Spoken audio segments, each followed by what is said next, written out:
Hello. In case you have been following us and you got what we put across concerning literacy and the listening as we did, today we are moving much into the two major types of listening, which is the discriminative listening as well as comprehensive listening. And by the end of the lesson, you will be able to understand the different type of listening that we have. Now I know you know that there are differences between hearing and listening. And today, whilst we said hearing is just you hearing the voices and the sounds that are being produced, whilst listening focus on attentiveness or attention. In case you are new here to the channel, you can go back to our previous studies or lessons, then you get the where we started from. Then you continue from there too. Thank you. So today we are taking the discriminative listening as well as comprehensive listening. But discriminative listening is the type of listening that does not involve understanding the message that are being communicated or the words that are being produced, but only listening to different sounds that are just produced. So this is, I can say that discriminative listening focuses on what? Hearing. It is more like hearing because it does not involve understanding of the words that are being produced. For example, let me give you some examples under the discriminative listening. One, recognizing different sounds that are being produced.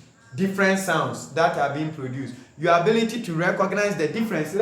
Let's say sound like V and B. It's a type of discriminative listening. When I say vagabond, and let me see any other, okay, television. As some people say television and television. Your ability to know that the person who said television has made a wrong word or spoke a wrong word because the person rather use B instead of V. Your ability to recognize different sounds is type of discriminative listening.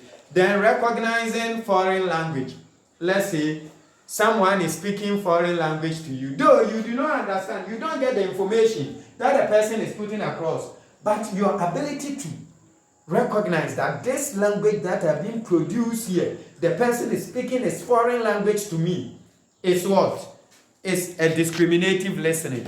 You are being able to discriminate that this language that is being produced is different from my language. For example, if a Chinese is speaking here, if a Chinese person is talking to you, you will know that the person is talking, though the person is really speaking, but what the person is actually saying, you don't get the information. But you have been able to listen.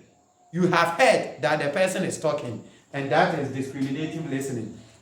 Another example is ability to recognize different, let's say, ability to recognize regional accents. Regional accents. For example, when someone is speaking, you will be able to know that this is an Ashanti speaking or this is a Northerner speaking. Let's say a Northerner is speaking English.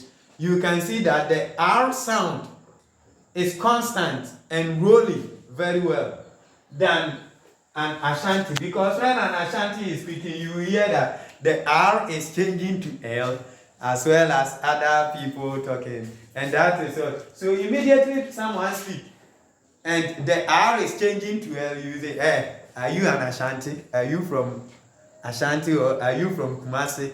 Because you know that those people speak with. So no offense, don't be offended because we are learning. Yeah. So recognizing regional accents is also part of discriminative listening. For example, another one, if a child, a baby, the ability for the baby to recognize male voice from a female, if the father talks, ability to recognize different voices from the male and the female or from both parents is part of discriminative listening.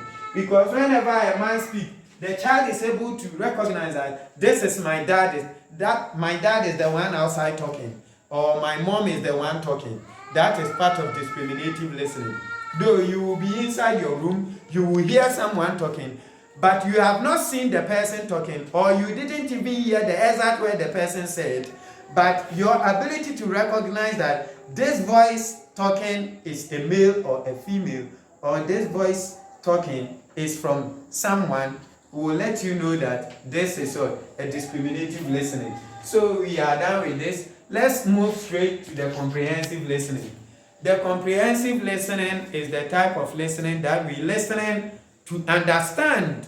We listening for information. We listening with attentiveness. So, like the name implies, comprehensive. So we listening to understand the word that are being produced. And not only comprehensive listening talks about sounds, but also there are other aspects that also facilitate comprehensive listening. And one is what? Gestures. When someone is talking, just like I am talking, you can see that I am using gestures. I use my hands, my facial looks, and body language.